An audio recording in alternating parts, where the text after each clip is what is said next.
Stop. What's good YouTube, it's your boy Leo the Great Man back again with another video. In today's video I'm going to be going over the best graphic and controller settings in Warzone.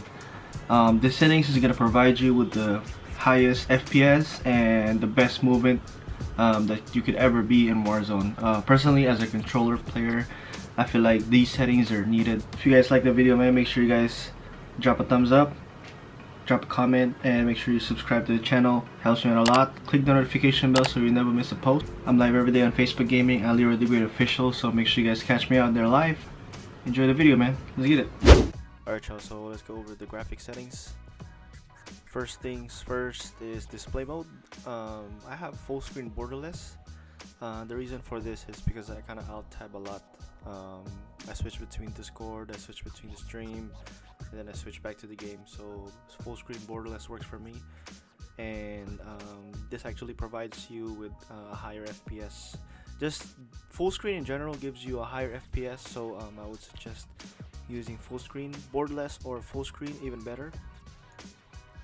Of course, you gotta go to your right display monitor. So some of y'all probably have multiple monitors that's connected to your PC, like I do. I actually have 1, 2, I got 3, and this one is actually a 165 hertz screen refresh rate. As you can see right here, is locked. And make sure your display adapter, your graphics card is selected on here. So I got the 2080 Ti. Render resolution. So basically this is how your quality is measured. As you can see, I just kind of put it as 100, so it will give me the best quality at the same time. It gives me the best performance. So as you can see, it's 1080p. Aspect ratio, I got it as automatic. So I basically looked it up, and basically this is the best. Turn off your sync, VSync, and it has proven that I believe this actually reduces your FPS when you have it turned on. For mine, I have the custom frame limit turned on, and for my FPS, I did it 3 below my maximum FPS, which is 165. So I got it 162 just because if VSync is on, so this is kind of how it technically works when your VSync is on. So I would put it -3 from your maximum refresh rate. This is for the gameplay. When it comes to menu, you don't really need that much FPS, so just put it at 60 or below, even better. And autofocus custom frame limit, I just put it as 5. The reason for all of this is because there's also unlimited. If I toggle left to right, unlimited. So this will basically just whatever your computer's performance that it could do, it would you would try to attempt the maximum it could do.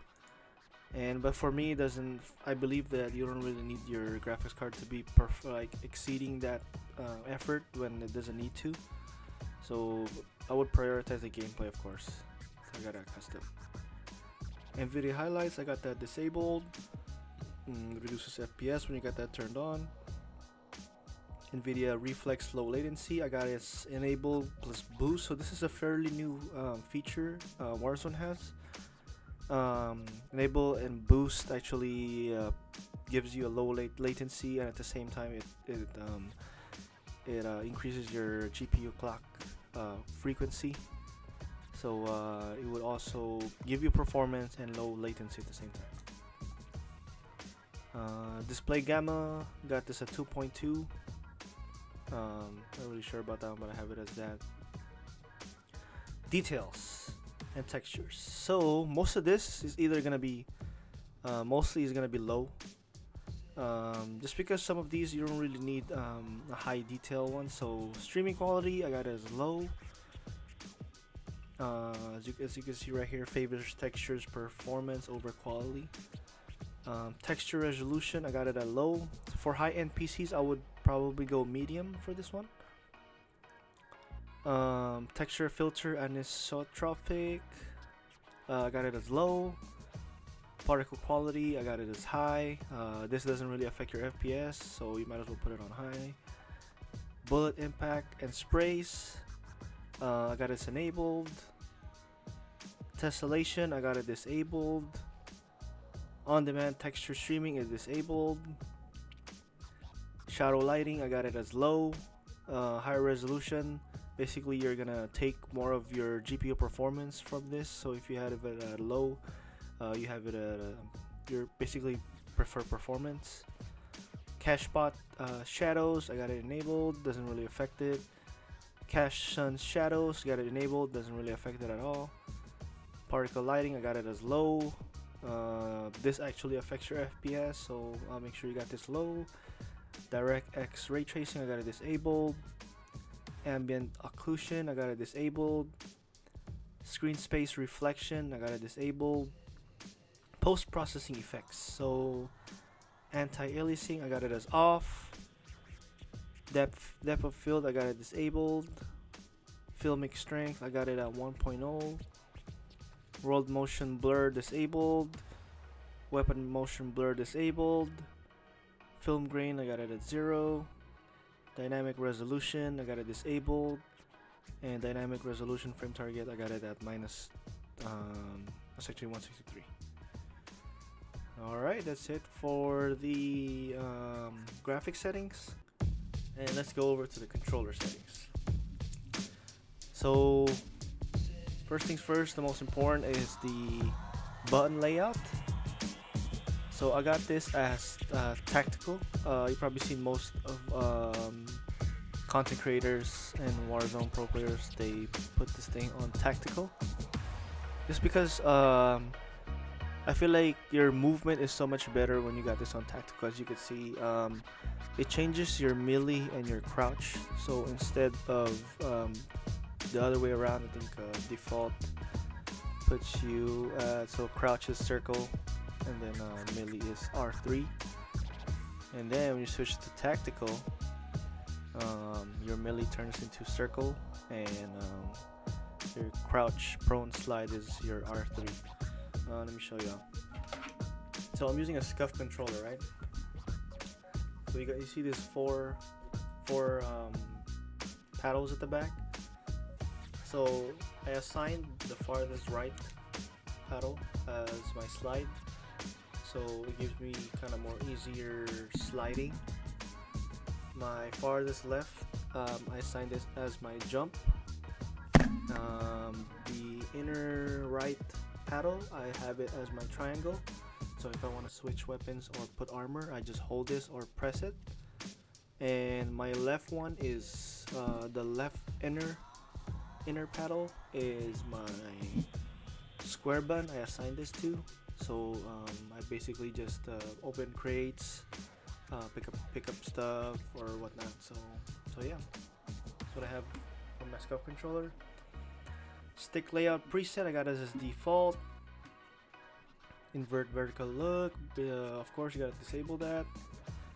Dead zone, I got 0.20. So for sensitivity, I got this as maximum 2020 cents. But my theory for sensitivity, I believe that the more you can control a higher sensitivity, the better. Just because this is you when like you have a low sensitivity when you see an enemy. So you don't want to be that player. You know what I'm saying? So the more you get used to a higher sensitivity, the better reflex, the better movement you're gonna have in Warzone. ADS sensitivity multiplier, I got it as 0.90, and ADS sensitivity multiplier high zoom is at 1.0. K-aim response curve type is dynamic. Not really sure how this works, but I tried the rest of these, but dynamic for some reason is give me the best results. Controller vibration, you gotta have this disabled just because you don't need vibration when you're shooting. When you're like, it just gives you more of a distraction when it's vibrating, so I would suggest disabling this. Weapons, I got aim assist on standard. Scale aim assist with FOV, I got it disabled. Weapon mount activation, I got it as ADS plus melee. Weapon mount movement exit, I got it enabled. Aim down sight behavior, I got it at hold, of course. Equipment behavior, I got it as hold. Okay, so this is another important one right here. Use reload behavior. So for this one, so this is when you're like opening crates, you're picking up stuff. So basically all you have to do is tap it whenever you want to open a box in Warzone, or if you want to reload, you gotta hold it. So this actually helps you a lot. Kind of like makes things speed up. Depleted ammo weapon switch, I got it enabled. Armor plate behavior, apply all. So what this does is whenever you equip your armor, it basically do not stop until all your armors are filled, or if you run out of armor. So you don't have to like hold your triangle or whatever key you have on the keyboard to put armor. Side behavior, I got it as tap, more easier, more faster. You don't have to put it on hold. Auto move forward, I got it disabled. Another key setting here is the automatic sprint. So I got it as automatic tactical sprint. For some reason, out of all of these three, this gave me the most movement. Kind of like improve my movement a lot. And yeah, but at first you're not gonna be kind of like familiar with it. But as time goes by, you're gonna see how it really improves your movement when you put the setting on. Vehicle camera recenter, I got it enabled. When you hop in the car, it just kind of like centers it automatically. Parachute auto deploy, I got it disabled, just because for this setting I got it disabled because whenever like you're landing down or something, and then like this actually like deploys your parachute even though you didn't press it at a certain height, and you don't want to pull your parachute. Let's just say there's like an enemy down below and then they're just gonna shoot you from there. So you would want to have this disabled so you could parachute whenever you want. And that's about it for the controller settings and graphic settings, man. Hope you guys enjoyed the video, man. Make sure you guys drop a thumbs up, comment down below, subscribe. Catch you on the next video, man. You're really great.